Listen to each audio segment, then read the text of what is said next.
চাওয়া ছাড়া কোনো দোষ তো আমার ছিল না, কেন ভাগুল তুমি একেবারে সে দেখে ভালোবাসারি তুমি একেবারে সে দেখে ভালোবাসারি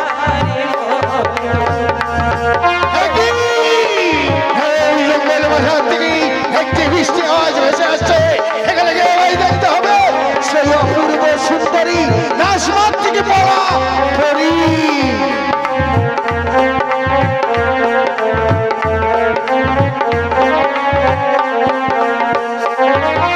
দুটি জীবন যদি একই হলো, সুখের স্বপ্ন কেন ভেঙে গেল?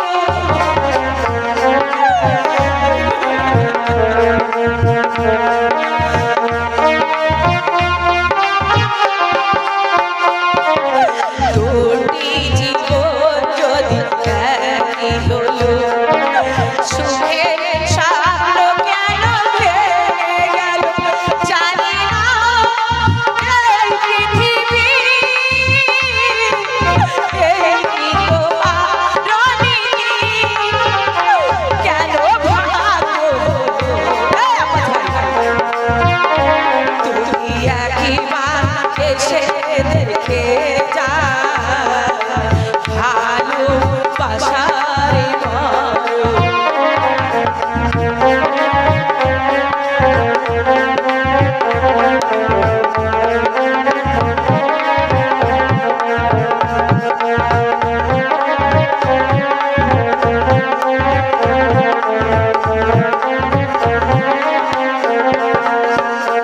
তুমি একবার এসে দেখে যা ভালোবাসারি তুমি একবার এসে দেখে যা ভালোবাসারি। এইটি গাছের ছায়া, এই গাছের ছায়া একটু বিশ্রাম করে আমার যেদিকে তুই চোখ যাবে সেদিকে চলে যাবো, সেদিকে চলে যাবো। ওই সুন্দরী গাইয়ার ওই ঘুষে ঘুষে পাগল হয়ে গেলে, কিন্তু ওই সুন্দরীর ওই গুরু শ্মশান পেলাম না।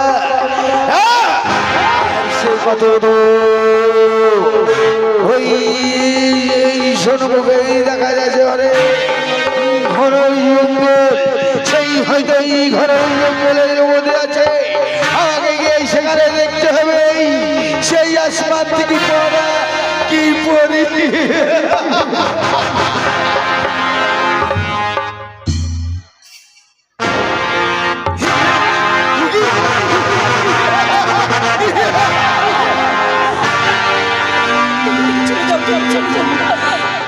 যেন যেমনি রূপ রূপের ঝলক যেন আলোকিত হয়েছে, আমি তোমার রূপ দেখে যেন পাগল। এসো এসো আমার বুকে এসো, এসো এসো এসো। এই মূলবাজারে কেউ নেই, তোমাকে আমার হাত থেকে বাঁচাবে। এসো সুন্দরী, এসো এসো এসো এসো এসো এসো আমায়।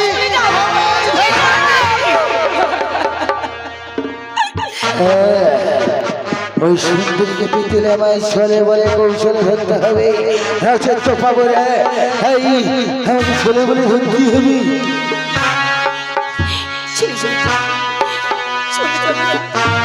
তুমি আমায় যেতে দাও, চলে যাও, তুমি আমায় বাঁচতে দাও, তুমি এখানে না ছেড়ে দাও।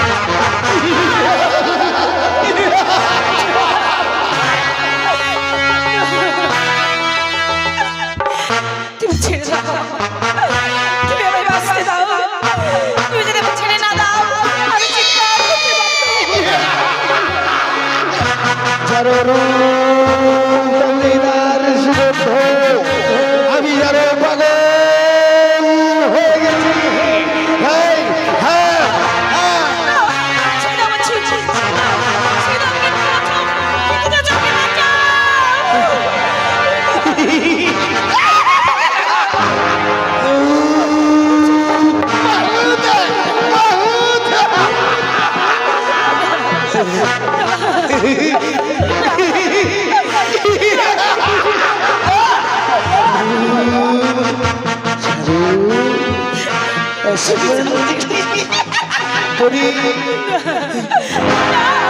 বাঁচাও, ভাইয়া তুমি কি ভাই যায়নি আজ আব্বা জানে বলেছিল আজ তোরা দুটি ভাই মানের মতো হরিণী শিকার করে যাইবি আর তুই কিনা এই জঙ্গল বাজারে এক সুন্দরী নারীকে নেই নষ্ট করতে চাইছিস। তবে ভাই যায়নি আজ যদি তোর জানের মায়া থাকে তবে তুই এখান থেকে চলে যা। তুমি ঠিকই বলেছো ভাইয়া, তুমি ঠিকই বলেছো। ওই আপা যার বলেছিল মনের মতন হরিণ শিকার করতে, ঠিক আছে আপা চলে আমি হরিণ শিকার করেছি কিন্তু ইতনা भी माया भी হরিণ আমি জীবনে কখনো কোথাও চোখে দেখিনি।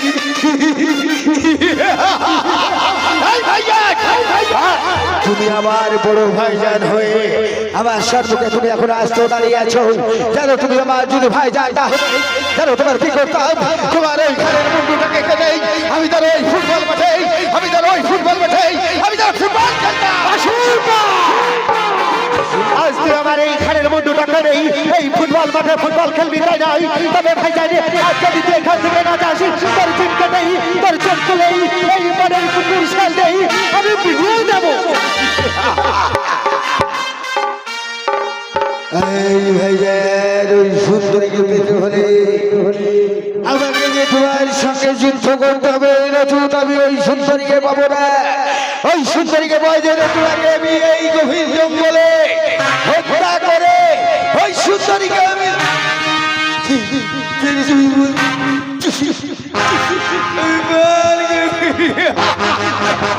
তবে তুই আমার সঙ্গে যুদ্ধ ঘোষণা করলি তাই না? তবে ভাই জানি আজ তুই যুদ্ধের জন্য প্রস্তুত হয়ে যা। ঠিক আছে ভাইজান, আজ তোমার সঙ্গে যুদ্ধ করতে গেলে আমি প্রস্তুত।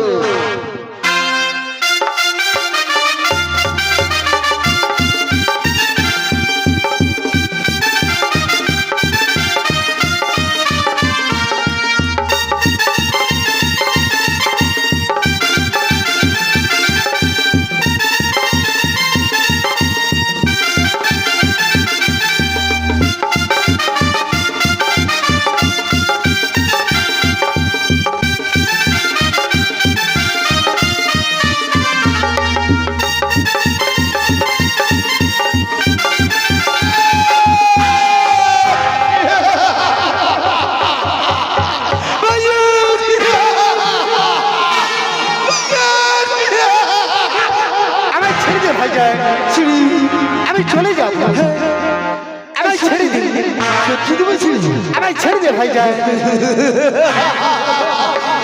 ওরে পাগলা তুই মানুষ আমার ছেড়ে দে ভাই যায়, তুই মরবার জন্য প্রস্তুত হয়ে হ্যাঁ ভাই যায়, আমি ছেড়ে দে ভাই যায়, হত্যা করিস আমি ছেড়ে দিন জীবনে আমি চলে যাব ভাই যায়। পার করব তুই মরবার জন্য হয়ে ওই আল্লাহ তাআলার কাছে তুমি আজ ভাই জানি আজ যদি তুই না যাস এই বধুকর গুলি দিয়ে তোর মাথা বিছাড়া করে দেবো। তাই বলছি ভাই জানি আজ যদি তোর জানের মায়ে থাকে তবে তুই আমার এখান থেকে পালিয়ে যা। আমি চলে যাবো চলে যা, আমি বলছি তুই ভাই জানি রাস্তা ধরে চলে যা। বল ভাই যা, তোমার ছোট্ট কলিটুকু ভাই সেজন্যই বলেছি তুই ভাই জানি চলে যা, যা চলে যা।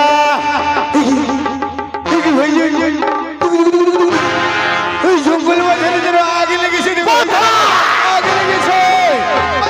ভাই যাও, বাঁচাও।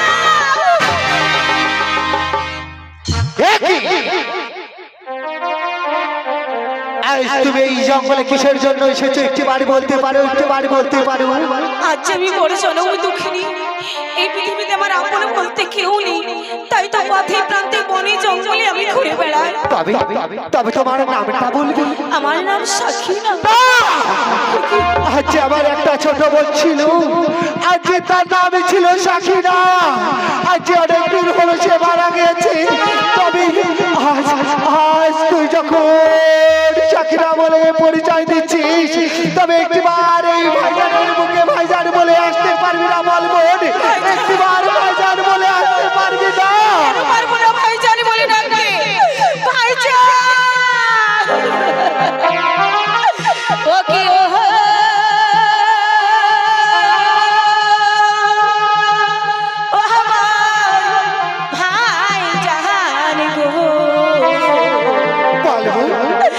নিয়ে চলো ভাইজান তোমার হোনা পাহাড়। ও কি ও আমার ভাইজান নিয়ে চলো ভাইজান তোমার হোনা পাহাড়। নিয়ে চলো ভাইজান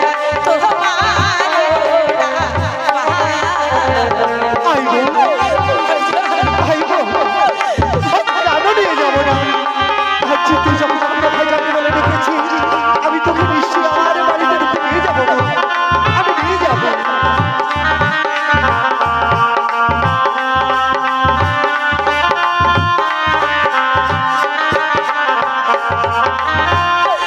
আমি বাহারো জাহানম গো দুঃখী,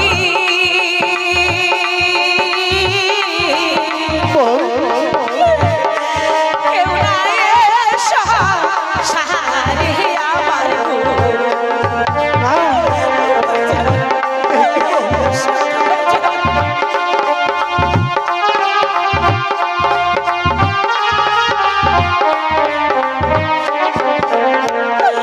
আমি বাহারো জাহানম গো দুঃখী,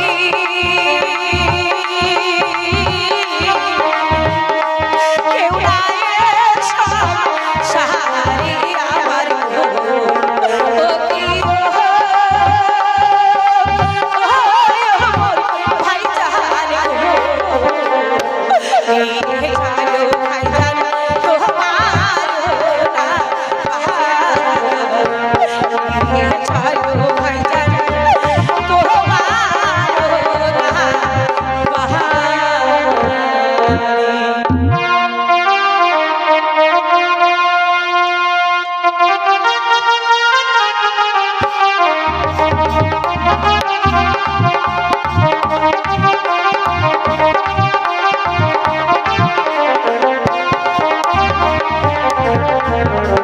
আজ আমার আব্বা জান পাঠিয়েছিল আমাদের দুটো ভাইকে গভীর জঙ্গলে হরিণ শিকার করতে। হিঞ্জু গভীর জঙ্গলে যে করেছি আমি, আমার আব্বা জান যদি শুনে আমাকে পানি বাঁচতে দিবে না। তাই আব্বা জানের হাত থেকে আমাকে বাঁচতে লাগছে, কোনো একটা ছলনা করতে হবে, নচেত আমি বাঁচতে পারবো না। আব্বা জান,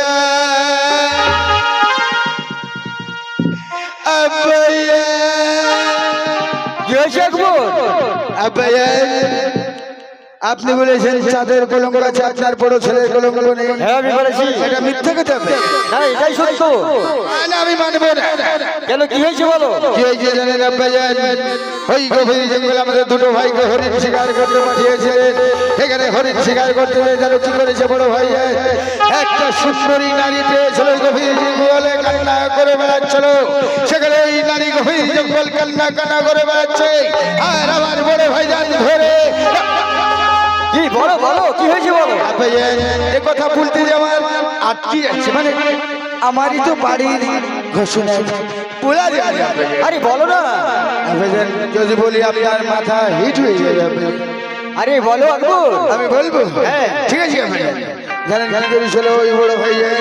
ওই সুন্দরী নারী, ওই সুন্দরী নারীর ইজ্জত ছিনিয়ে খেলতে গিয়েছিল। আজ তোমাদেরকে শিকারে পাঠিয়েছি, তারপর তোমরা আজ শিকার না করে ওই সুন্দরী নারী আজ কি তার নির্যাতন করেছে, তাই না? হ্যাঁ, এমন কি করেছে জানেন? এমনকি আমার বড় ভাইজান ওই নারীকে যখন আমি বাঁচাতে গিয়েছিলাম, তখন বড় ভাইজান আমার সঙ্গে যুদ্ধ ঘোষণা করেছিল এই গভীর জঙ্গলে। ওই গভীর জঙ্গলে যুদ্ধ ঘোষণা করে আমার বড় ভাইজান আমার কাছে পরাজিত হয়ে গেল। ওই পরাজিত হয়ে আগ্নেয়াস্ত্র দিয়ে ওই নারীকে আমার কাছে কেড়ে নিয়েছে। তোমরা এই ছাগল বাজারে তুমি যুদ্ধ করেছো? হ্যাঁ, এরা আমি জানি কিন্তু আমার ওই বড় ছেলের কোনো কলঙ্ক নেই, ওই কাঁধে কলঙ্ক আছে, কিন্তু আর সে নাকি সেই জগল মাথায় নিয়ে একটা আর সতীত্র নষ্ট করেছে। ঠিক আছে, এবং সাথে করে শাদিও করেছে। ঠিক আছে আব্বাজি, আলি তুমি পেছন থেকে কথা বলো কেন আব্বাজি? কেন জানো আমি তোমার প্রশংসা করি। আজ এই সাথে কলঙ্ক আছে, তোমার কোনো কলঙ্ক নেই। আজ তোমরা শিকারে গিয়ে আজ তোমরা কি আজ নারী নির্যাতন করেছো, তাই বলো কেন তুমি নির্যাতন করেছো? আব্বাজি, আজ আপনি বলেছিলেন আজ তোরা দুটি ভাই মানের মতো হরিণী শিকার করে নাইবি, ওই জঙ্গলে কি হয়েছিল জানেন আব্বাজি? আমার কি হয়েছে বলো? আজ আপনার ছোট সন্তান আজ ওই জঙ্গলে এক সুন্দরী ভাই তোমার আগুর বলতে দাও। উনি মিথ্যে কথা বলছেন। আরে ওকে বলতে দাও। মিথ্যে কথা বলছেন, তার জন্য মুখ আজ সেই জঙ্গলে এক সুন্দরী নারী কিনে এসে নষ্ট করতে চেয়েছিল। মিথ্যা কথা। ঠিক আছে, তোমাদের দুটো ভাইয়ের কথা আমি শুনতে চাই না, তবে সঙ্গে করে যে মেয়েটা নিয়ে এসছো সেই মেয়েটার মুখের কথা শুনতে চাই। ঠিক আছে আব্বাজি, এই সব আসসালামু আলাইকুম। ওয়ালাইকুম আসসালাম। মা, তোমার পরিচয় চাই, আর তুমি সেই জঙ্গল মাথারে একা একা কি করছিলে? আমার পরিচয়, আমি হচ্ছে সাতসাউরি বেগম সাহেবা। সাতসাউরি বেগম। আমার নাম সাকিনা। তোমার নাম সাকিনা? তুমি জঙ্গল মাথারে একা একা কি করছিলে? একা পথে প্রান্তে আমি যে বড় জনম দুঃখিনী। আজ একটু কারণে আজ আমার বাদশাহী দরবার থেকে আমায় কুকুরের মতো দূর করে তাড়িয়ে দেয়। ওই বাদশাহী দরবারে আমার ঠাঁই হয়নি, তাই তো পথে প্রান্তে বনে জঙ্গলে আমি কেঁদে বেড়াচ্ছিলাম। যখন আমার ক্লান্ত শরীরটাকে এক গাছের ছায়ায় বসে আমি একটু বিশ্রাম করছিলাম, হ্যাঁ, তারপর কি হয়েছে বলো? তখন ওই ছোট ভাইজান ছুটে যায়। ছুটে গিয়ে আমার নারীত্বকে নিয়ে সর্বনাশ করতে চেষ্টা করেছিল। তারপরে কোথায় ছিল বড় ভাইজান, সে কি আমার নারীত্ব রক্ষা করেছে। মিথ্যে কথা বলছেন, মিথ্যে কথা। শোনো মা সাকিনা, আজ তুমি যখন আজ আমার বড় ছেলে তোমাকে বন্ধু সম্পর্ক নিয়ে এসেছে, তাই তুমি যেন আমার মেয়ে, তাই আমার একটা 12 বছরের মেয়ে ছিল, আজ তাই ওই কালিদার সাগরে আমি দাফন করেছি। তাই সে পৃথিবী ছেড়ে চলে গেছে। সে আমাকে আব্বা বলে আর ডাকি না, তুমি একটু আব্বা বলে আমার বুকটাকে শীতল করতে পারবে না মা? আজ এই 12 বছরে আজ এই জ্বালা যন্ত্রণা আমার সব নিয়ে গেছে রে মা। তবে ঠিক আছে মা, যে পাপ করেছে পাপের সাজা তাকে পেতে হবে। তাই বলছি শোনো আকবর, আজ তোমার বোনের যে সতীত্ব নষ্ট করেছে তার বিনিময়ে তোমার কখন শাস্তি হতে পারে তুমি জানো? তাই তুমি এক কাজ করো, আজ তোমার বোনের আজ পা ধরে ক্ষমা চেয়ে নাও। ক্ষমা করে দাও। ওগো ভাইজান, তোমার স্থান আমার পদতলে নয় ভাইজান, পদতলে নয়। আজ থেকে তোমার বড় বহিন, তুমি আমার ছোট্ট ভাইজান। এসো ভাইজান, আমার বুকের মাঝখানে এসো। তবে আর কিছু কথা আছে মা? একটি কথা বলবো? হ্যাঁ বলো মা। আমি যে 7 মাসের গর্ভবতী, ও তাই তোমরা কি পারবে না ভাইজান আমার স্বাধীন আয়োজন? কেন পারবো না মা? তুমি যে আমার মেয়ে, কেন পারবো না? তাই আলী তুমি এক কাজ করো, বলেন আব্বাজি। আজ তোমরা তোমার বোনকে নিয়ে গিয়ে তুমি সাথের ব্যবস্থা করে দাও। ঠিক আছে আব্বাজি, আমি নিয়ে যাচ্ছি। কোথাও দাসী, আরে দাসী,